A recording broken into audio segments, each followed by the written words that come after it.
We know that the right to keep and bear arms includes firearms, but did you know it includes other items too? Stay tuned. Let's talk about non-firearms and whether or not they're protected by the Second Amendment. Stay tuned. Hey folks, I'm Mark Smith, host of the Four Boxes Diner, proud American gun owner, constitutional attorney, member of the United States Supreme Court Bar, and New York Times best-selling author. If you have not subscribed to the Four Boxes Diner Second Amendment channel, please do so and show your love for the right to keep and bear arms. We would appreciate it. Okay guys, here we go. We know the Second Amendment says the right of the people to keep and bear arms shall not be infringed. I've also explained to you that when we talk about the plain text of the Second Amendment, that doesn't mean you get to read the plain text nakedly on its de novo. You have to read it in conjunction with Supreme Court precedent as to how the Supreme Court has defined the various terms. The good news is the Supreme Court has defined lots of different terms: the people, the right to keep, to bear, and arms, for example. Now, what I want to talk about is a question I often get on the channel in the comments, which is, does the right to keep and bear arms include non-firearms? The answer is yes, it does, based on several precedents that we're going to get into in just one second. To begin with, I want to put this into context. We know that the word arms appears in the Second Amendment. It doesn't say firearms, it says arms. And what are arms? Well, going all the way back to Samuel Johnson, the lexicographer, which means a person that puts together dictionaries, a famous lexicographer from England named Samuel Johnson says basically that arms includes anything that can be used offensively or defensively. Well, there's a lot of arms out there that can be used offensively or defensively, and they're not just firearms. So what exactly does all of this mean? Now, before we break down arms, I want to talk about something the Supreme Court just said in Massacre versus Bruen. This is not me, this is the Supreme Court. In Massacre versus Bruen, the Supreme Court discusses that we have already recognized in Heller at least one way in which the Second Amendment's historically fixed meaning applies to new circumstances. That's what the Supreme Court said. It goes on to say its reference to arms does not apply only to those arms in existence in the 18th century. Just as the First Amendment protects modern forms of communications, the Fourth Amendment applies to modern forms of search. The Second Amendment extends prima facie to all instruments, notice the word instruments, not firearms, all instruments that constitute bearable arms, bearable meaning to carry, bearable arms, even those that were not in existence at the time of the founding. So first of all, anytime you hear some, crazy person say, well, you're limited to muskets under the Second Amendment, just laugh out loud because they don't know what they're talking about. The Supreme Court has rejected that repeatedly, including in Caetano, which Ruth Bader Ginsburg agreed with, that the Second Amendment does not just apply to muskets or to things that exist in the founding era. So when Kathy Hochul and these other folks make stupid comments like that, just laugh them off and point them to the Supreme Court and even Ruth Bader Ginsburg's agreement with the per curiam decision in Caetano in 2016, which said that, again, the Second Amendment doesn't just apply to weapons that existed in the 18th century. But let us carry on. That is the framework to talk about the arms notion. What does arms mean in the context of the Second Amendment? We know it includes not just firearms. So how do we know that arms in the Second Amendment applies to more than just firearms? Well, there's a lot of historical evidence for this and modern Supreme Court precedents. Let's start with the most basic fundamental point, that in Caetano versus Massachusetts, the Supreme Court's decision in 2016, the U.S. Supreme Court said that stun guns were protected arms under the Second Amendment. Now, we know that stun guns are not firearms. They're something other than firearms. So in Caetano versus Massachusetts, stun guns were deemed protected arms. And by the way, as a side note, how many stun guns were in existence in 2016 that the Supreme Court viewed to be as commonly possessed for lawful purposes or typically used for lawful purposes? The answer is, according to the concurrence in Caetano by Justice Sam Alito, approximately 200,000. Now, my question is, do you think there's more or fewer or greater than 200,000 AR-15 style firearms in America? I think we know the answer, and thus I think we know whether or not AR-15s will be protected as commonly possessed firearms for lawful purposes. Nevertheless, we know that the Supreme Court's decision in Caetano tells us that weapons other than firearms can fall within the definition of arms. That's the first point. It's a given. So the question is, how else do we know this? What other evidence do we have that non-firearms are protected arms within the context of the Second Amendment? Well, let's just go back to American history. Very famous story. We've talked about this on the channel before. That is the oration or the argument that was advanced during the Boston Massacre trials by John Adams. To step back in time, let us remember, in the year 1770, there was an event called the Boston Massacre occurring in Boston. And what exactly was that? That was a situation where British soldiers were protecting a customs house, and Bostonians showed up bearing arms, but they weren't bearing firearms. They were bearing bricks and sticks and other things other than firearms. So the Bostonians were protesting the British officers being in Boston and protecting the customs house because the Bostonians did not think that British soldiers should be policing the streets of Boston. Nevertheless, there is a question about what happened. At some point, the British officers and the British soldiers opened fire and killed several Bostonians, American citizens, on the streets of Boston. This was immediately labeled the Boston Massacre by the pro-revolutionary, pro-American propagandists or writers, journalists, whatever you want to call it, including Sam Adams. And next thing you know, you had this big kerfluffle going on in Boston in 1770. Now, the best lawyer in Boston was John Adams, who was the cousin of Sam Adams, and John Adams ultimately became one of the most important founding fathers, including becoming president of the United States, among other things. He also played a huge role in formulating the United States Constitution. So John Adams was the lawyer in Boston. They came to him and said, John, will you please represent the British soldiers? Nobody else will do it in Boston. And John Adams decided he would represent the British soldiers because he thought it would look good to the king to show that the Americans could regulate themselves, could govern themselves, could do justice themselves. So John Adams agreed to represent the Boston soldiers. And what's critically important about that story here when it comes to our right to keep and bear arms is a statement that John Adams made. Remember, John Adams was basically the best attorney, if not just in Boston, but probably in the United States at the time. So he made all the available arguments that he could make to win for his clients, the British soldiers, because he was a great, great lawyer. But what did he say about whether or not the Bostonians, the Americans in the city of Boston, an urban area, by the way, a very populated urban area, what did he say about whether or not those Bostonians who were protesting, First Amendment protest rights, protesting the British officers in front of the Custom House? What did John Adams say at trial in open court while he defended the British officers? Here's what he said, very important. He said that here, quote, here every private person is authorized to arm himself. And on the strength of this authority, I do not deny the inhabitants had the right to arm themselves at that time for their defense, not for offense. That distinction is material and must be attended to. Period, close quote. John Adams, one of the most important founding fathers in the United States involving the U.S. Constitution and more, that's what he said in court in defending the British officers in the Boston Massacre. He admitted that the Bostonians had the right to bear arms in public, carrying arms in Boston, a populated area.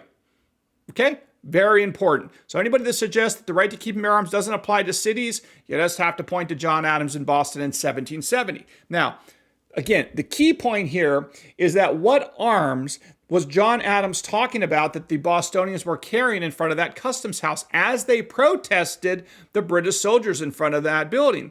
They were not carrying firearms. They were carrying, again, bricks. They were carrying, actually things of ice, apparently, all sorts of things. The point being that Adams admitted they were carrying arms, lawfully so, as long as they were doing it defensively for self-defense. And none of those arms that were being carried were firearms.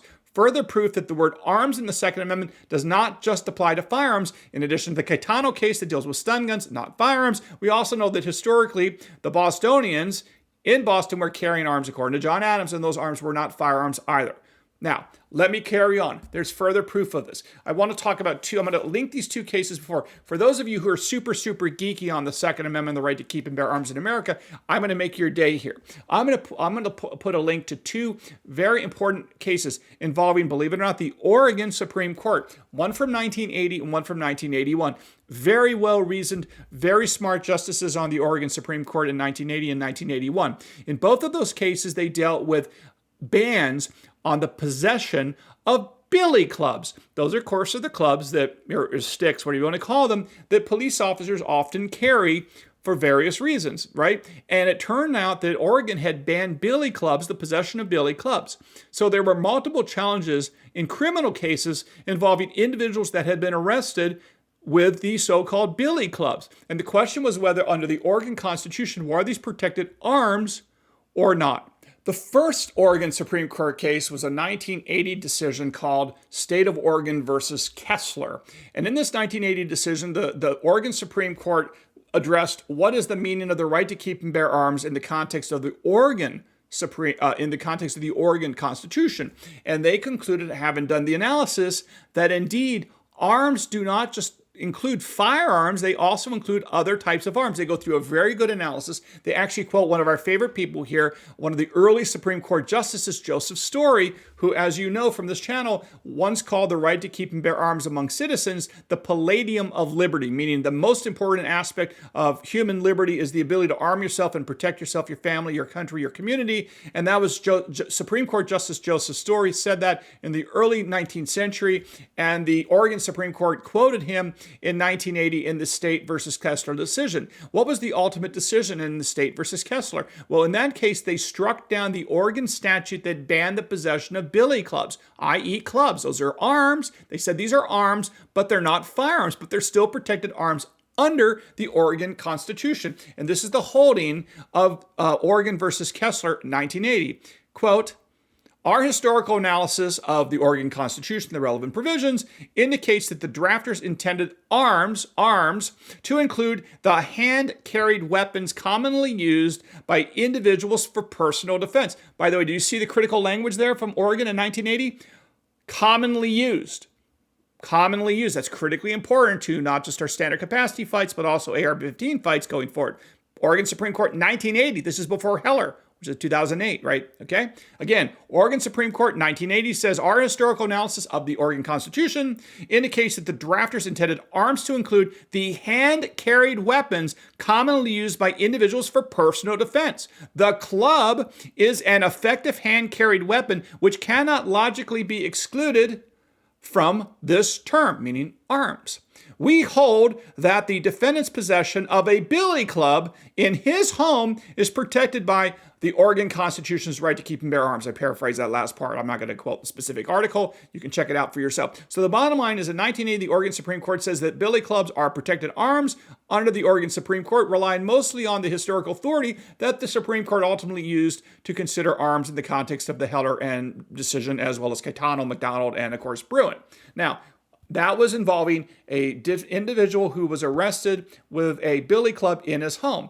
1 year later, the Oregon Supreme Court, sounds familiar, decided a question whether or not billy clubs could be banned by the state legislature outside of the home. And in that case, a case called State of Oregon versus Blocker, 1981, the Oregon Supreme Court said that billy clubs in people's cars or outside the home also could not be banned. The mere possession of billy clubs could not be banned because, again, the Oregon Constitution, the Oregon version of the Second Amendment, said that the right of the people to keep and bear arms shall not be infringed effectively. And they said that billy clubs are not just arms for the purposes of home self-defense, but they're also arms for the purposes of self-defense outside the home. And therefore, the individual in 1981 who was arrested with a billy club in his car outside his home was not allowed to be indicted or convicted because he had a constitutional right not just to have a billy club in his home, but also a constitutional right under Oregon law to have a billy club in his car outside the home.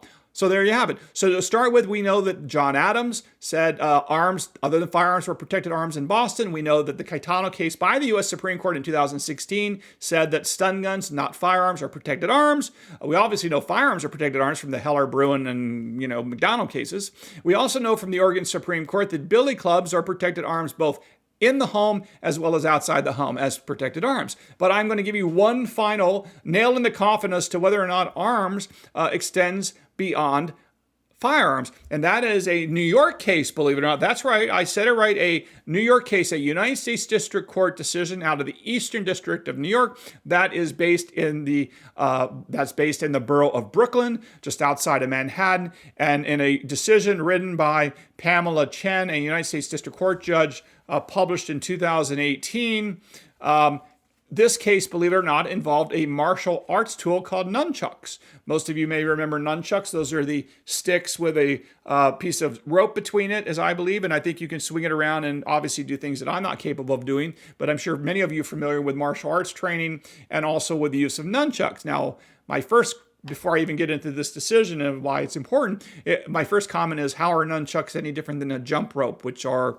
two pieces of sticks attached with a rope in between it? Anyway, I just wonder whether or not nunchucks are basically just jump ropes. Set that issue aside. What happened in the case, which I will link to down below, of Maloney versus Singas, who is the Nassau County District Attorney, there Judge Chen did a total analysis and concluded that nunchucks were protected arms under the Second Amendment. They were commonly owned for lawful purposes. They were typically possessed for lawful purposes. She said there's no reason why these are not protected arms, and she basically said that the law against nunchucks was unconstitutional under the Second Amendment. She issued this ruling in 2018. So there you have it. Even New York federal judges, before Bruen, by the way, in 2018, were applying the common use test, pointing out that nunchucks were commonly used by Americans for lawful purposes. I think she said that 64,000 nunchucks had been sold in the United States over the period of time she studied. And again, that's quite interesting that 64,000 nunchucks were viewed to be commonly used by Americans for lawful purposes, and thus protected arms under the Second Amendment, which is quite interesting because, yet again, I can assure you that we know there's, I don't know, 500 million magazines that hold more than 10 rounds in the United States, according to the last surveys that I've seen. And we know there's, somewhere between 20 and 40 million AR style or AR platform style firearms, long guns in the United States as of now. So both exceed the 64,000 nunchucks discussed in Maloney versus Singas, and certainly exceeds the 200,000 stun guns that Justice Alito talked about in Caetano in the 2016 Supreme Court decision. Okay, so I know a lot of you asked me about whether or not non-firearms can be protected arms under the Second Amendment. I think the answer is clearly yes, based on what I've just articulated here. I don't think the U.S. Supreme Court has gone into the details of nunchucks yet, or sticks or bricks or bats or anything like this. It hasn't come up before them, but the reality is it looks like arms are clearly protect far more than just firearms, which seems to be the only right answer there. Okay, hope you learned a little bit something here today at the Four Boxes Diner. If you haven't subscribed, please do so. We're really working hard to try to get to 100,000 subscribers. That would be great for the algorithm and help spread the word here, so we'd appreciate your help on this. And again, we'll see you again soon here at the Four Boxes Diner. Orders up. Table 2A.